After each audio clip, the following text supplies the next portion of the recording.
could you elaborate about safeguards or safety net for laymen reading a critic, and to prevent them from being misled by just words, because there are so many voices out there on the website and so forth, and you as a leading authority, could you give any insights? Okay, probably one, don't trust retailers.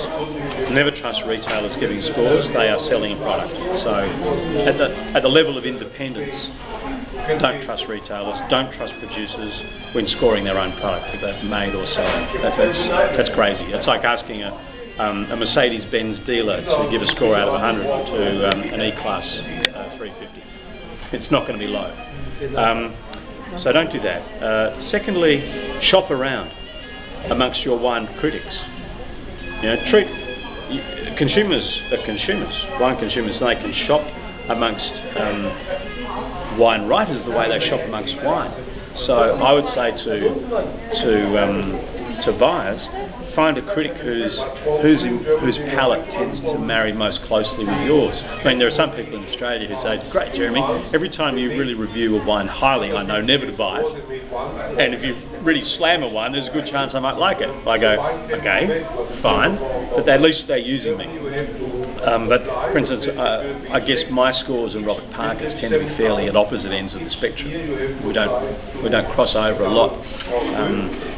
So just that's an obvious example. If people find that they like really high Parker scoring wines, they probably won't like necessarily the wines I would rate highly. So my advice to these consumers, shop around amongst your critics. And what advice could you give in 3 points for those who want to consider to be a critic, and what does it take to be a critic, like yourself? All it takes to be a critic is to get some publisher to print your words.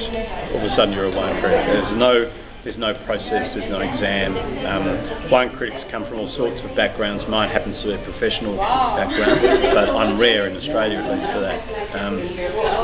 Wine writers come from corporate backgrounds. They can be journalists who have discovered wine often quite late in their lives. It's something they want to move to write about. But the main thing is, if you want to do it, learn it. Learn as much as you can about the product.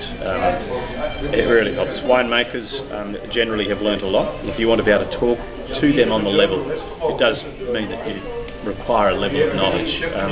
It's like I would love to be a racing, motor car writer, but I don't know enough about cars, so I don't.